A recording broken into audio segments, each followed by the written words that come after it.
Hello, statistics students. In this lesson, we're going to learn about measures of position. We've already learned about measures of central tendency and measures of variation. This is yet another group. So let's take a look. When we're analyzing a distribution, we look at shape, center, and spread. Here are a variety of shapes and known distributions. Here are a couple of descriptions of what some graphs might look like. Then for center, we're looking at our measures of central tendency. For spread, we're looking at measures of variation.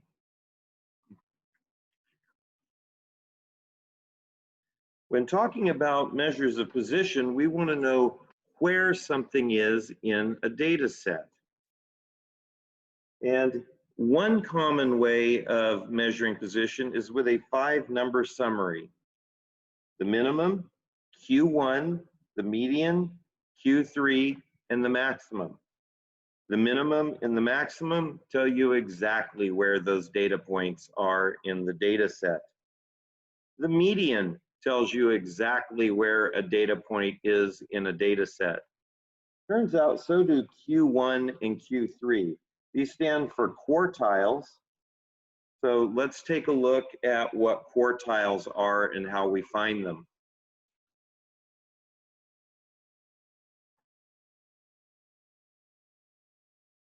So if I have this data set of 12 numbers, 12 plus 1 is 13. 13 divided by 2 is 6.5. 1, 2, 3, 4, 5, 6, and 7. I average those two and it just turns out to be 15. But I break my data set up into this lower half. This 15 belongs in the lower half. This 15 belongs in the upper half. Now I find the median of the lower half.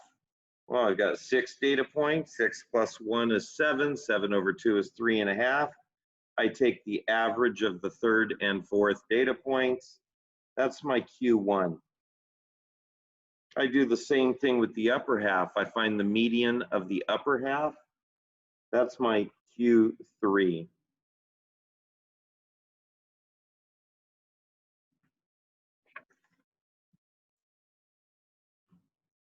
Let's do another example.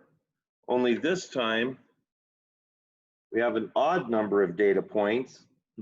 So this one becomes the median. So the area, any numbers to the left of that are the lower half, any numbers to the right of that are the upper half. Then I can find the median of the lower half and the median of the upper half. Now, this 5-number summary with the minimum, Q1, median, Q3, and maximum, those are the 5 numbers that make up a box plot, and we dealt with a box plot in our Rolling Down the River project. So here's our median right here at 76. Here's our Q1 at 68, Q3 at 85, our maximum at 87, but our minimum is 30. That's way out here, and it's an outlier. And one definition of an outlier is if something is more than 1.5 IQRs above Q3 or more than 1.5 IQRs below Q1. What's an IQR? Well, it's interquartile range. So it's the range between Q1 and Q3. So you subtract those numbers. And 17 times 1.5 is, let's see, that would be 8.5, 25.5. So from 68, we go down 25.5. We haven't reached that last data point. So we just stuck our whisker here at 1.5 IQRs below Q1. And anything, any data point beyond that gets an asterisk or a star, means outliers. We didn't go 1.5 IQRs up this direction because we've already reached the maximum value. If our minimum value had been anywhere in this whisker, like say 50, we'd have just drawn the whisker out there to 50 and stopped it. But when there are data points more than 1.5 IQRs below Q1 or above Q3, we draw the whisker out 1.5 IQRs. Even if there's no data point here, there's no data point in 40 something. We stop it, and anything beyond that is tagged as an outlier with a star.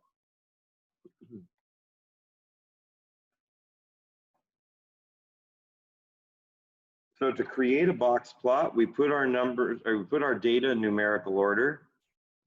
We find the median first. That breaks our data set up into a lower half and an upper half. We find the median of the lower half and the median of the upper half. Calculate the interquartile range, which is Q3 minus Q1. Determine the limits for outliers. You take Q1 and you go 1.5 IQRs to the left of it, and Q3 and 1.5 IQRs to the right of it. Anything outside of those two points would be outliers. And then you draw your graph. So in our current textbook that we're using, here's page 109, number 17, bunch of data points. I put them in order from smallest to largest. I found the median, which split the data set into an upper half and a lower half. Here's the median of the lower half. Here's the median of the upper half. IQR is 13. Multiply that by 1.5 and you get 19.5. So here's my median, which is 35. Here's my Q1, which is 28. 24, my minimum is not 19.5 units away from Q1. So I just end the whisker there. This is 41 here, plus 19.5 would be 60.5. Oh, but my highest data point is 60. So I do go all the way out here to 60 and put a tag because there's no outlier. I mean, that's a vertical line there.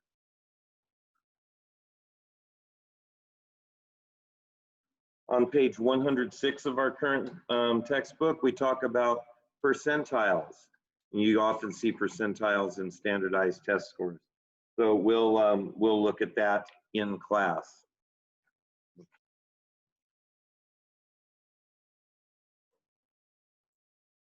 Our next topic is called a standard score or a z-score. We're going to be working with z-scores for most of, or z-scores and things like them, for most of the second semester and some of this semester. So let's say that we had a 5'9" woman and a 6'3" guy. Which one's taller for their sex? Well, guys are naturally taller than women on average, so we expect, you know, a guy to be taller than a woman, but which one is taller than average? To do that, just like with fractions, we need a common denominator. We need a common way of comparing these two, since right now they're apples and oranges. And the way we're going to do that is with a z-score. So the formula for z-score is pretty simple. Now, if you want to memorize this formula, that's fine. If you memorize it in words, it'll be easier later on. A number minus a mean divided by a standard dev. A number minus a mean divided by a standard dev. And this tells you how many standard deviations away from the mean that you are, because x minus the mean tells you how far away you are. Then when you divide that by the standard dev, that tells you how many standard devs away you are.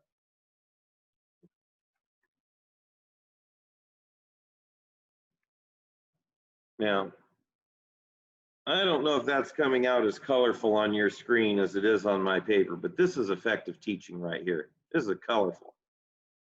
What we say is for z-scores, anything within 2 standard deviations of the mean is considered usual. As I said, that's 95% of your data. Between 2 and 3 standard deviations from the mean, that's unusual. And anything above 3 standard deviations from away from the mean is very unusual, because it would be only happen 0.3% of the time. So let's go back to our example of men and women. We said the average guy we have is 69.9 inches tall. He's 5 foot 9.9, and the standard dev of 3 inches. The average height of women is 64.3 inches, and their standard dev is 2.6.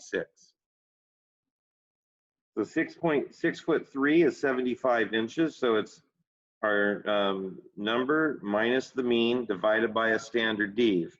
What this means is that a 6'3" guy is 1.7 standard devs above the mean. A 5 foot 9 inch woman is 1.8 standard devs above the mean for women. So finding a 5 foot 9 inch woman would be more unusual than finding a 6'3" inch guy at random. Now we do have a test coming up. You see that we're nearing the end of this chapter. I just want to show you again, I'm not a big fan of finding standard devs of data sets with only 3 points, but just for the purposes of the math and understanding the formula, I'm going to do it here. There will be more points on the test. So x sub 1 is 3, x sub 2 is 7, x sub 3 is 8. You average them, that's 18 divided by 3 is 6. So 3 minus 6 is here, 7 minus 6, 8 minus 6. Square each of these numbers. These numbers over here, because they're squares, should always, always, always be positive. However, if you do something foolish, like this,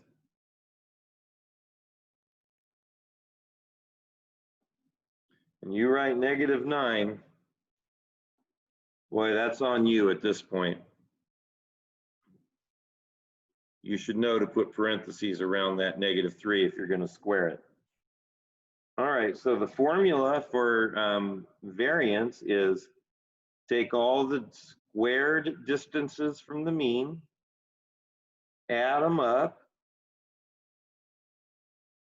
and in this case, we should be able to tell by looking that this is a sample data set because we have an X bar.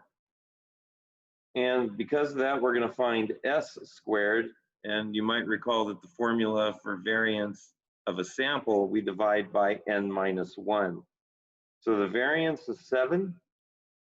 The standard dev then would be approximately 2.65.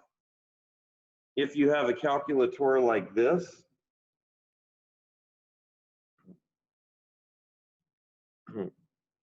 then what we do is I go second stat. This is one, I want to clear data, anything that's in the calculator first. Second stat, this is one variable data, it's just X's. And then enter data. X sub 1 is 3. And instead of hitting enter, which you might seem would be reasonable, you hit the down arrow. And it says, yeah, there's a frequency of 1. That frequency doesn't affect us now, it will later. X sub 2 is 7. Double down arrow to get past the frequency. X sub 3 is 8. Double down the arrow. When we get to X sub 4, we don't have an X sub 4. So I go to stat variable. And it gives me all sorts of descriptive stats. N is 3. Oops. My X bar is 6, which we found earlier. Sample standard dev, 2.6458 if we went to 4 decimal places. I only went to 2 here, which is 2.65. Yes, I expect you to round correctly when you round.